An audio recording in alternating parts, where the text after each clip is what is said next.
Bonjour et bienvenue dans cette session de l'AWS Summit, session en ligne pour l'édition 2021, où nous allons parler de sécurité périmétrique pour vos applications web.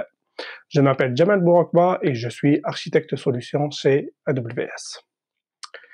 Alors, tout d'abord, avant de parler de protection périmétrique sur les applications web, voyons quels sont les facteurs communs ou les facteurs les plus importants à risque pour les applications web. Eh bien, sans surprise, tout d'abord, on retrouve des attaques de type déni de service, où globalement, vous allez avoir une attaque de grande ampleur synchronisant plusieurs ressources dans le but de dégrader le service de votre application web ou éventuellement de faire en sorte qu'elle n'y réponde plus. On va retrouver aussi donc les vulnérabilités applicatives de type CVE, SQL injection ou encore des attaques de type XSS, donc ou qu'on va retrouver plus communément dans les top 10 WASP. Et enfin, on va retrouver donc un vecteur ou un facteur qui est celui des bots. Donc, ces bots pouvant être légitimes dans le cadre du crawling web, notamment des réseaux sociaux, mais aussi donc des bad bots, des bots malveillants, dont le but est éventuellement de recenser votre application web dans l'éventualité de découvrir des vulnérabilités et, in fine, de les exploiter. Bien, pour cette présentation, durant cette session, en fait, on va se concentrer sur deux services AWS. Donc, le premier étant AWS WAF, donc Web Application Firewall, qui est un service AWS managé, c'est-à-dire que globalement, vous n'avez pas d'infrastructure à gérer, vous n'avez pas d'infrastructure à maintenir. La configuration et la mise en œuvre du service se fait essentiellement à travers des API web. Et qui va vous permettre de mettre en œuvre justement des règles de firewalling web applicatif de type protection contre les attaques SQL injection, les attaques qu'on a mentionnées à travers le top 10 WASP, et ce à travers des règles préconfigurées ou pré-managées par AWS. Le premier avantage étant que du fait que ces règles soient préconfigurées et maintenues par AWS, eh bien, ça vous permet donc de les faire évoluer ou qu'elles évoluent dans le temps naturellement. Et deuxième facteur, vu que c'est des règles donc packagées, elles sont très faciles à mettre en œuvre. Donc il y a des règles venant donc des bonnes pratiques et de la sécurité d'AWS, et vous avez aussi d'autres règles proposées par les partenaires AWS. Nous le verrons un peu plus tard pendant la démo. Cela vous permet aussi néanmoins de configurer des règles custom, donc des règles personnalisées, notamment très pertinent quand vous avez besoin de mettre en place des protections contextualisées à votre environnement. Je donne un exemple tout simple. Eh bien, supposez que dans votre web application, vous avez une URL d'admin à laquelle vous ne souhaitez autoriser l'accès que depuis votre réseau d'entreprise, donc notamment les utilisateurs connectés à votre réseau d'entreprise. Ces règles custom vont vous permettre de mettre en œuvre ce type de règles. Ensuite, on va parcourir le service Firewall Manager qui, lui, va vous permettre donc de mettre en œuvre ces règles à l'échelle d'une organisation AWS. Si vous êtes en entreprise, vous avez probablement une stratégie AWS dite multi-compte, donc plusieurs comptes AWS regroupés au sein d'une même organisation. Et l'objectif étant de pouvoir de manière centralisée et avec de la gouvernance, mettre en place vos protections de type top 10 WASP et de vous assurer qu'elles sont déployées tout le long de vos applications et tout le long de votre application web. Alors sachez que le service en soi permet de piloter les règles AWS WAF, mais pas que. Il s'intègre aussi avec d'autres services AWS, notamment AWS Network Firewall, le service AWS Shield et les security groups VPC. Donc, tous ces services-là peuvent éventuellement, et toutes les règles de ces services-là peuvent être pilotées en centrale à travers AWS Firewall Manager. Bien, voyons un petit peu le scénario de notre démo. Alors, en toute transparence, démo que j'ai préenregistré au préalable pour éviter l'effet démo, on va dire, et que je vais commenter en live avec vous durant cette session. Donc, le scénario, il est somme toute assez simple. C'est une application web qui est déployée sur deux zones de disponibilité exposée à travers un application load balancer à laquelle on va aller ajouter les protections périmétriques, notamment à travers la configuration de règles AWS WAF dans un premier temps et la mise à l'échelle de ces règles-là à travers le service AWS Firewall Manager. Sachez que vous voyez aussi une petite instance scanner, c'est elle qui va me permettre d'exécuter un petit script qui va lui me recenser les vulnérabilités courantes sur cette application en question. Sans plus tarder, allons voir notre démo maintenant. Eh bien, vous voyez tout d'abord, donc là, c'est l'application web qui va nous permettre de exécuter cette démo. Donc, vous voyez que cette application web, c'est une application somme toute banale qui va proposer donc de la configuration et la récupération de widgets web. J'ai un petit bouton Learn More sur lequel, si je vais cliquer, eh bien, je vais avoir un plan détaillé du pricing model, par exemple, ou de l'offre commerciale de mon application web et surtout un formulaire qui va permettre aux utilisateurs de donner du feedback. Alors pourquoi formulaire? Parce que typiquement si on parle d'attaque type XSS, c'est là où éventuellement on peut recenser ce genre de vulnérabilité. Prenons la case feedback par exemple, dans laquelle je vais, au lieu d'insérer un feedback, donc un avis, je vais insérer un petit script JS qui va, si l'application s'avère vulnérable aux attaques cross-site scripting, va, au lieu de s'exécuter, me faire apparaître une pop-up que vous voyez à l'écran et qui dit Hello Summit. En parallèle, donc, je vais aussi aller sur ma fameuse instance qui va me permettre donc d'exécuter le script de recensement de différentes vulnérabilités, script auquel vous pouvez avoir accès à la suite de cette session, car pour cette démo-là, je me suis inspiré donc d'un workshop existant dont je vous communiquerai le lien si vous voulez aller regarder par vous-même ou éventuellement dérouler cette démo par vous-même. Donc, il va me retourner un certain nombre, donc il va faire un certain nombre d'appels HTTP, de requêtes HTTP. Donc, les toutes deux premières requêtes, bon, c'est des requêtes assez simples de get, de type get et post, et ensuite des requêtes un peu plus malicieuses, notamment à travers de tentatives d'SQL injection en mettant en œuvre cette tentative dans l'URL ou éventuellement à travers l'insertion d'une requête SQL dans les cookies. Et derrière, on a aussi la même tentative donc avec les attaques XSS, soit à travers la mise en œuvre de cela dans le query string ou bien dans le body. Il y a un certain nombre d'autres attaques sur lesquelles nous ne nous attarderons pas, mais comme précisé précédemment, si vous souhaitez aller plus loin et regarder plus en détail ce workshop, je vous communiquerai le lien à la fin de cette session-là. Donc là, nous, on va se concentrer sur les SQL injection et les attaques de type XSS. Et pour la toute première configuration, on va se concentrer sur les SQL injection dans les query strings.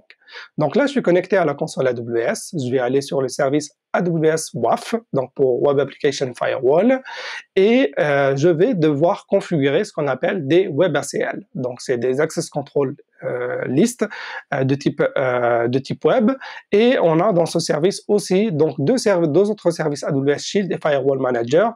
Shield dont je n'ai pas encore beaucoup parlé, mais dont je parlerai un petit peu à la fin de la session, notamment pour les attaques type DDoS et le facteur qu'on a vu ensemble. Donc là, je vais aller configurer une WebACL au niveau de mon application pour essayer de me prémunir contre une attaque, donc SQL injection, je rappelle, dans le query string.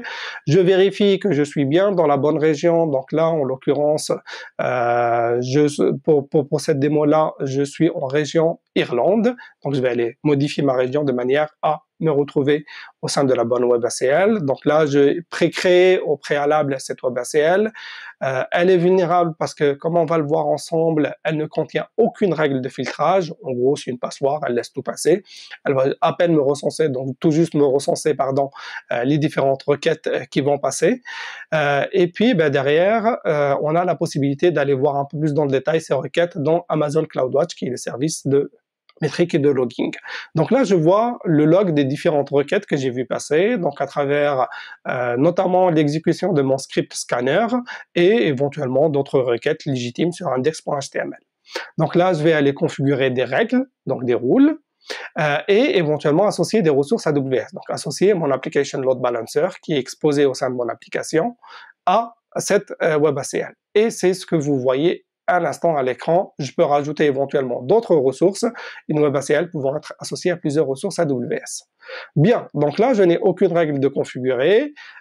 Chose importante, vous avez la notion de WCU, WebACL Capacity Units, c'est une notion très importante. Chaque règle que vous configurez dans AWS WAF, elle va avoir un poids et il est important, donc vous avez une limite de 1500 que vous pouvez éventuellement étendre à travers un ticket ou support AWS en augmentant le quota, mais néanmoins, c'est un paramètre à garder en tête, notamment quand vous configurez des règles parce que celles-ci vont avoir un poids différent. Donc là, je vais configurer ma règle, je vais lui donner un petit nom, donc, en disant je bloque les SQL injections. Vous voyez que c'est une règle custom, donc je n'ai pas pris une règle managée, je vais la configurer par moi-même. Je peux configurer des règles en fonction de l'IP source éventuellement de la requête. Donc là, j'ai choisi la partie Rule Builder pour configurer par ma règle et je peux éventuellement donc configurer un ensemble de règles, donc un groupe de règles qui va regrouper donc plusieurs règles à la fois. Je peux le faire dans l'éditeur web ou éventuellement par JSON. Donc là, je vais continuer avec l'éditeur web. Donc là, au niveau de ma requête, je dis que c'est une requête normale, donc sachant que je peux faire des requêtes par rate, donc par palier, donc recenser les différentes requêtes et éventuellement un certain palier, disons 1000 requêtes par seconde, bloquer la requête. Très efficace notamment contre des attaques de type brute force. Donc là, je vais configurer comment on va faire le match avec ma requête SQL. Donc là, je dis que c'est une valeur égale. Je vais aller explorer le query string dans la requête. On peut aller explorer différentes zones ou différents paramètres de la requête et en fonction de la profondeur de l'exploration. Donc vous vous rappelez des WCU qui permettent donc d'avoir un poids de la règle. Plus on va en profondeur, plus le WCU de la requête devient important. Donc là, j'ai pris une règle préconfigurée disant que si le query string contient une attaque de type SQL injection, je décode mon URL de manière à la normaliser et puis je choisis l'action que je vais entreprendre. Donc là, en l'occurrence, bloquer. Sachant que le comportement par défaut, c'est de retourner une erreur 403. Si jamais il y a un match avec la règle. Depuis peu, vous avez aussi la possibilité de envoyer des HTTP status customisés et même éventuellement du code HTML personnalisé plutôt que d'avoir une erreur 403. Donc moi, je vais laisser la configuration telle quelle, par défaut. Je vais ajouter ma règle. Voilà, donc là, il me propose de revoir ma règle. La capacité, la consommation, donc là, elle est l'ordre de 30, puisque dans l'URL string, on ne va pas en profondeur au niveau de la requête. Et vous voyez que là, j'ai consommé, à travers la mise en œuvre de cette règle, 30 de mes capacités de 1500. Je rappelle que ces capacités de 1500 peuvent être étendues à travers un ticket au support AWS. Bien. Ensuite, du coup, maintenant, je vais aller retester mon script et voir éventuellement, donc là, si tout va bien, à travers la mise en œuvre de cette règle, la première SQL injection à travers le query string devrait passer au vert et bingo, vous voyez qu'elle est passée au vert puisque elle n'a pas été autorisée et au lieu d'avoir un HTTP status code de 200 pour dire OK, la requête est passée, eh bien ma requête reçoit une réponse HTTP code 403 pour dire que ma requête a été interdite. Très bien.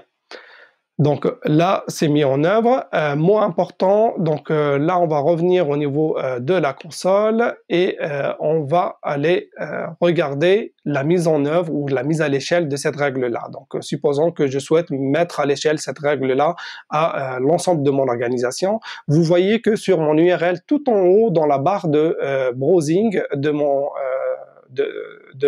mon browser, vous voyez tout en haut, il y a mentionné Account A en bleu. Cela permet de dire que là, je suis sur un compte AWS A.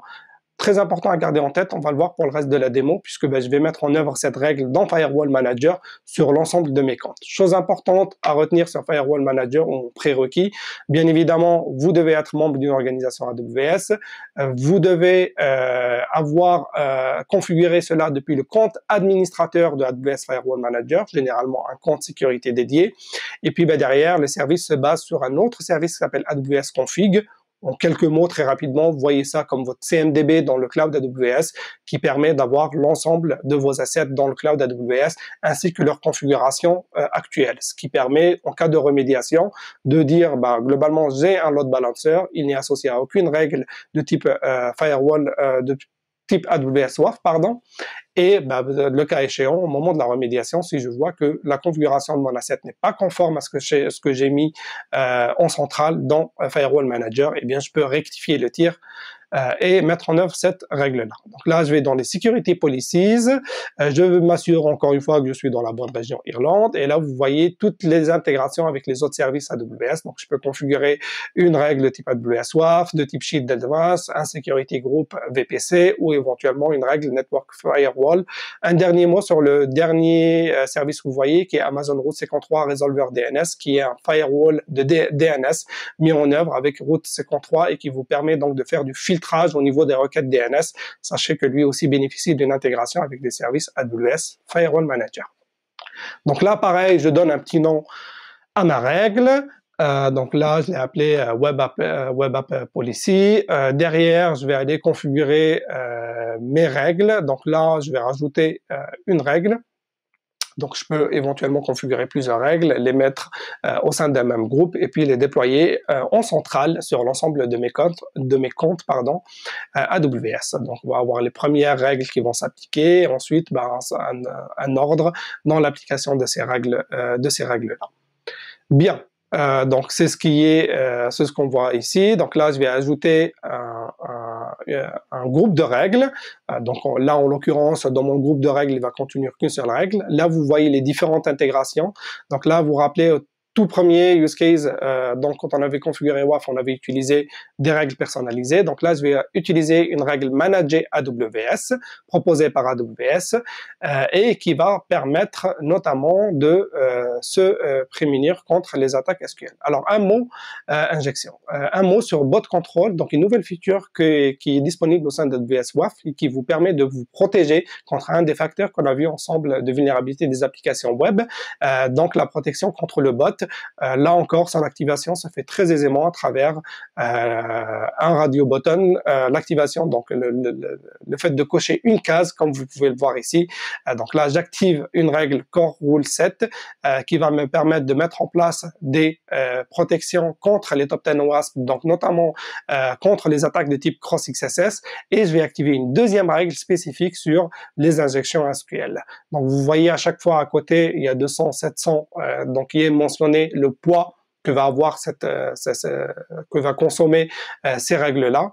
On va avoir un certain nombre de règles built-in ou on va avoir éventuellement, comme je le disais en amont, des règles proposées par des partenaires AWS auxquels vous pouvez souscrire via la marketplace AWS. Donc la notion de poids, elle est importante parce que sachez que si vous mettez de la remédiation, vous consommez toutes les capacités, vous ne donnez plus à vos développeurs la flexibilité de configurer des règles additionnelles d'eux-mêmes. Donc là, j'ai consommé 900 sur mes 1500, donc là, je laisse un peu de marge pour mes développeurs pour qu'ils puissent implémenter des règles custom à leur tour. Donc soit je m'assure de ne pas dépasser la limite, soit éventuellement, j'augmente la limite au préalable.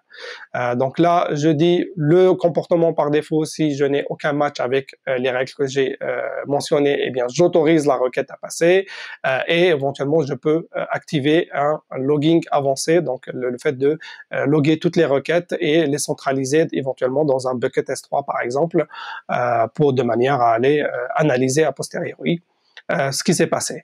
Donc ensuite, je dis, si je trouve une ressource non conforme à ma règle, qu'est-ce que je fais? Soit je les identifie et j'alerte, soit éventuellement, je mets en place de la remédiation automatique de ces ressources ou de ces assets identifiés comme étant non compliant. Et là, je coche la case en disant, eh bien, je remplace s'il y a jamais une web ACL qui a été associée à mon application et que éventuellement, elle ne comporte pas les règles que j'ai définies autour de la protection Cross XSS et autour de la protection SQL Injection, je remplace la web ACL existante. Et je définis dans quel compte AWS inclure dans ce scope-là. Donc, je peux choisir d'inclure tous les comptes de mon organisation. Je peux choisir d'inclure uniquement des comptes spécifiques ou éventuellement choisir de n'exclure que des comptes spécifiques. Je dis quelles sont les ressources sur lesquelles s'applique cette règle-là. Donc, soit API Gateway, soit Load Balancer. Dans le cas qui nous intéresse, c'est uniquement le Application Load Balancer. Et puis, quelles ressources éventuellement inclure? Est-ce que c'est des ressources taguées spécifiquement? Est-ce que j'exclus des ressources taguées spécifiquement? Ou éventuellement, j'inclus toutes les ressources. Donc là, j'ai choisi d'inclure l'ensemble des ressources. Je peux éventuellement donner un tag aussi à ma règle, à ma policy, donc à ma politique AWS Firewall Manager. Je vais cliquer sur Next.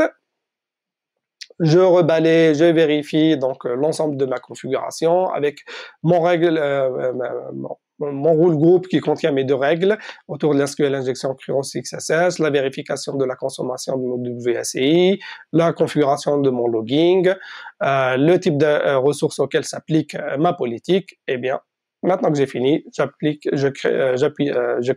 sur Create Policy. Ça va me créer la politique. Donc là, elle me mentionne que la politique a bien été créée, qu'elle est active, que le nombre de comptes protégés, au-delà du compte sur lequel j'ai configuré ma politique, eh bien, il y en a un. Donc là, rappelez-vous, je suis sur Account A. Vous le voyez en bleu dans la barre de navigation de mon browser. Donc, j'ai un autre compte qu'on va appeler Account B qui sera mis en exergue en orange et sur lequel je m'attends aussi que cette politique soit appliquée. Bien, je vais d'abord rester sur ce même compte et voir ce qui s'est passé, rappelez-vous, par rapport à la première WebACL que j'ai configurée. Donc, manuellement pour détecter les SQL injections dans les query strings. Donc là, je vois que j'ai une nouvelle WebACL qui a été créée automatiquement par le service AWS Firewall Manager. Je clique dessus, je vais regarder dans le détail. Hop, donc là, je vois que je n'ai encore aucune requête qui a été bloquée. Très bien, je vais aller regarder dans les règles et je vois que j'ai mes deux règles qui sont activées, donc les deux règles que j'ai configurées au niveau de AWS Firewall Manager et qu'elles sont bien actives. Donc, comme je disais, important de laisser un peu de flexibilité sur les capacity units parce que vous laissez à vos développeurs la possibilité de rajouter des règles custom spécifiques à leur application par-dessus, en plus des règles centralisées que vous mettez en œuvre au sein de votre gouvernance. Donc là, je vais aller voir au niveau des ressources associées et je vois que globalement, j'ai mon Application Load Balancer qui a été associé à cette nouvelle règle. Donc, rappelez-vous, dans la remédiation automatique, on a dit que potentiellement, on associe systématiquement les ressources de type Application Load Balancer à cette règle-là. Et si je reviens sur mon ancienne WebACL, eh bien, je vois que la ressource, mon Application Load Balancer, n'est plus associée. Car sachez que une WebACL peut avoir plusieurs ressources, mais une ressource, à un moment donné, ne peut être associée qu'à une seule WebACL. Donc, très important à garder en tête, notamment par rapport aux fameuses capacity units. Très bien, maintenant je vais retourner sur mon script et là à travers, donc rappelez-vous avec la règle custom on s'était prémuni contre les injections SQL dans le query string.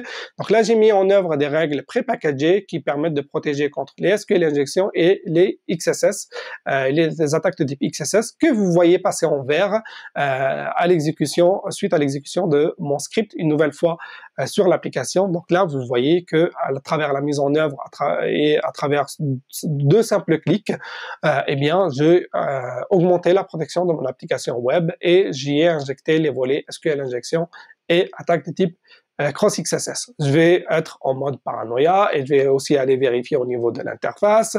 Donc, je reprends mon petit script pour essayer de faire tourner mon SQL injection. Je clique sur Submit. Rappelez-vous, avant j'avais une pop-up. Eh bien, maintenant, je n'ai plus qu'une erreur 403 qui est renvoyée directement par AWS WAF puisqu'il a filtrer la requête. Alors maintenant, je vais basculer sur mon compte B. Rappelez-vous, ce qu'on cherche à travers AWS Firewall Manager, c'est de configurer dans un point central des règles qui seraient propagées sur l'ensemble de mon organisation. Donc là, je passe sur mon compte B dans lequel j'ai déployé exactement la même application, donc exactement dans la même région. Donc là aussi, je vais avoir un Application Load Balancer. Eh bien, vous voyez que là aussi, la WebACL a été automatiquement créée par AWS Firewall Manager, que si je vais au niveau des règles, je retrouve bien mes règles autour de l'SQL, la protection sur l'SQL injection et les attaques Cross XSS. Et vous voyez que j'ai mon ALB qui est attaché à mon application, qui se termine par PC70 quelque chose. Donc là, je vais aller sur l'URL de mon ALB. Vous voyez que j'ai submit ALB PC70 quelque chose. Je vais dans la partie Learn More. Je retrouve mon formulaire et là, j'essaye de exécuter maintenant mon attaque de type XSS, cette fois-ci sur l'application qui se trouve sur mon deuxième compte, compte B.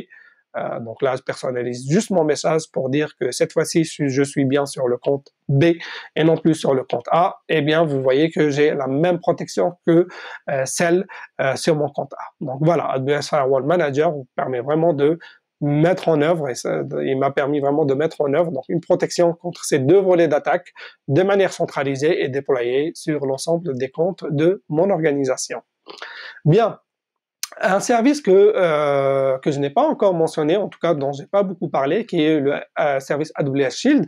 Donc rappelez-vous, on a parlé de 3 facteurs d'attaque, les attaques, les bad bots et les vulnérabilités applicatives. Donc là, on a vu pour ça que la combinaison AWS WAF et Firewall Manager pouvait vous aider à vous protéger contre ces volets-là. On n'a pas trop parlé des attaques type DDoS, et c'est là où Shield intervient. Donc le Shield, c'est une protection que vous avez nativement quand vous exécutez vos workloads sur AWS. Donc l'absorption des attaques de DDoS à travers l'infrastructure globale AWS, notamment les points de présence locaux.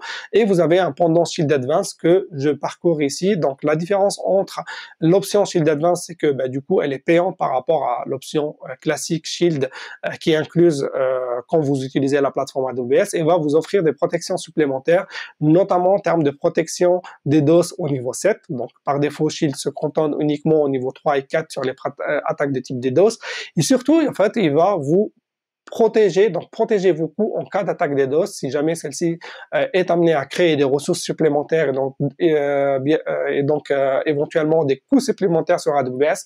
Eh bien vous avez une protection autour de ces coûts-là. Et deuxième volet très important, c'est que vous avez accès à une équipe de sécurité au sein d'AWS qui est dédiée, qui va monitorer vos ressources de manière proactive et qui peut éventuellement revenir vers vous de manière proactive vers vos équipes de sécurité opérationnelle pour les alerter et aussi les accompagner en cas d'attaque en cours. Sachez qu'il y a un prix qui est induit à l'activation de cette option-là, donc Shield Advance, qui est de l'ordre de $3,000 par mois. Alors c'est $3,000 coût fixe sur l'ensemble de l'organisation AWS, c'est-à-dire que vous ne paierez pas $3,000 par compte. Aussi, chose importante à garder en tête, c'est que vous pouvez, donc ça c'est le pricing fixe, vous avez aussi des coûts aussi au niveau des requêtes qui sont analysées.